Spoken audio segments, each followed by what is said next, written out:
L'exercice 112 et 113 sont des exercices techniques, uniquement techniques de résolution en utilisant la méthode par combinaison linéaire.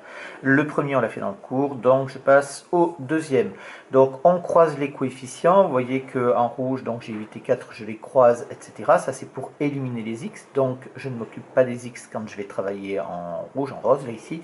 Et par contre en bleu, je croise les coefficients des y, donc je vais éliminer les y puisque j'en aurai autant dans une équation que dans l'autre.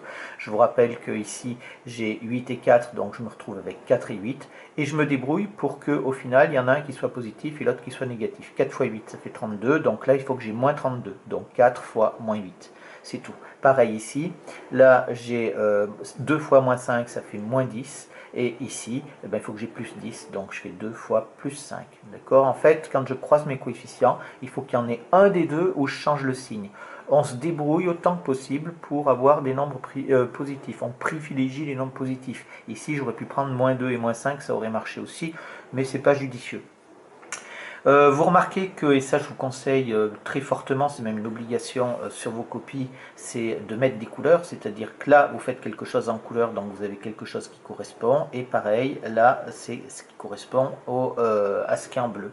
Donc quand je fais ça, bien sûr je ne m'occupe pas des x, donc je m'occupe que des y et du reste, donc 4 fois moins 5 ça fait moins 20y, 4 fois moins 6 ça fait moins 24 que l'on retrouve ici. En dessous à gauche, moins 8 fois 2y ça fait moins 16y, et moins 8 fois 24 ça fait moins 192, etc. Toujours la même méthode. Après on se retrouve avec deux petites équations à résoudre avec les x et les y qui ne posent pas de difficulté. Attention dans l'ensemble des solutions de bien le mettre dans l'ordre, x en premier, y en deuxième. Pareil pour le 113, pour les deux du 113. Donc je ne reviens pas dessus, vous regarderez. Si vous avez besoin d'une étape supplémentaire, d'une étape intermédiaire pour ça, vous pouvez la faire. Je ne vous conseille pas trop, mais pourquoi pas. Ici c'est exactement la même chose, donc le même principe, donc je ne reviens pas dessus. La technique reste absolument identique. Moins 1 et 2 à la fin, toujours en respectant l'ordre. Dans le deuxième du 113, il y a une astuce, c'est pour ça que je vous fais la vidéo, parce qu'elle est quand même importante cette astuce. Quand on veut éliminer les x, il n'y a pas de souci, donc on croise les coefficients 2 et 3, pas de problème, c'est comme les deux plus hauts. Par contre, ici pour y, on voit qu'on a le même coefficient devant y. Donc si on a le même coefficient, eh bien, on ne va pas les croiser en faisant que c'est 4 et moins 4. D'accord? Parce que ici, il suffit juste de soustraire. C'est-à-dire que j'ai rien à faire. La première, je vais la garder, je vais multiplier par 1. Et la deuxième, je vais multiplier par moins 1. J'ai mis 1 et 2, ce n'était pas nécessaire. C'est pour numéroter les équations. Ça peut être utile des fois pour avoir quelque chose de bien structuré. Mais voilà. Je termine ici, donc si je fais la deuxième, c'est la première moins la deuxième, donc ça nous fait 4y, les y vont disparaître de toute façon, et ça me fait donc ici moins 3x moins 2x. En fait, je l'avais fait, mais je ne l'avais pas écrit en bleu. Respectez bien les couleurs pour bien que vous voyez ce que vous faites, et comme ça, si vous avez une erreur, vous la retrouverez beaucoup plus facilement. Qui va être égal ici à 56 moins 36. Voilà ici pour cette deuxième ligne. Donc après on calcule, donc là il n'y a pas de souci. Moins 3x moins 2x ça fait moins 5x, 56 moins 36 ça fait 20. Et la fin de la résolution est extrêmement simple.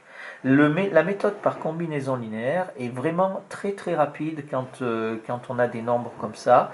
Et moi j'aurais tendance à la privilégier. Vous avez aussi la possibilité de faire un mélange des deux, c'est-à-dire de calculer une inconnue avec la méthode par combinaison linéaire et après la remplacer dans la deuxième équation.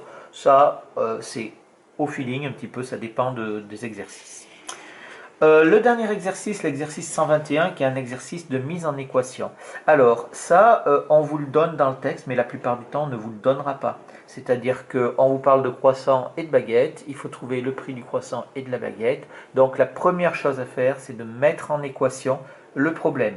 Donc, une mise en équation, ça commence toujours par soit x, ce qu'on cherche, et soit y, ce qu'on cherche. Si on avait une troisième chose que l'on cherche, on l'appellerait Z ou n'importe comment. Maintenant, on traduit. Donc, si on veut traduire, il faut traduire la phrase. Eva achète 4 croissants et une baguette. Donc, 4 croissants ici, puisque j'ai pris X pour le prix du croissant, plus une baguette, ça nous fait, elle paye 4,70 €. Donc voilà, donc comment se traduit cette phrase-là? Donc je mets Eva devant pour bien dire que je traduis la phrase qui concerne Eva. Et pour Igor, c'est pareil, il achète 5 croissants et 4 baguettes et il paye au total 8,90 €. Donc voilà la mise en équation que l'on attend. S'il y a une justification à donner, la seule justification consiste à écrire la phrase qu'il y a dans le texte au-dessus et mettre en équation juste en dessous, en couleur, pour bien mettre chaque élément de la phrase que l'on va traduire. Ici, ce n'est pas nécessaire. On a donc cette chose-là, maintenant on le résout. Comme on vient de faire beaucoup de résolutions par combinaison, j'ai voulu changer, j'ai fait une méthode par substitution. La méthode par substitution, elle fonctionne toujours très bien et elle est universelle, elle fonctionne dans 100% des cas. Après, quand on fera des systèmes qui seront plus compliqués, qui aura plus de 2 équations à 2 inconnus, eh bien la méthode par substitution sera la méthode reine. Donc il faut impérativement la maîtriser sur le bout des doigts. Elle est cependant un petit peu plus calculatoire que la méthode par combinaison, quoique ça dépend des cas. Ici, j'ai pris la méthode par substitution parce que j'ai y qui est tout seul. D'accord? J'ai un y, et ça c'est ce qu'on a dit dans les exercices précédents. Quand on a une inconnue qui est toute seule dans une équation, eh bien la méthode par substitution peut être appropriée. D'accord? En plus, il n'y a pas de fraction nulle part, donc c'est plutôt pas mal.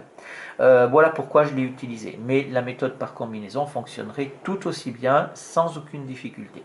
On résout donc la résolution, vous la regarderez, il n'y a pas de souci. Voilà ce premier exercice de résolution d'équation, de mise en équation, pardon, d'un problème.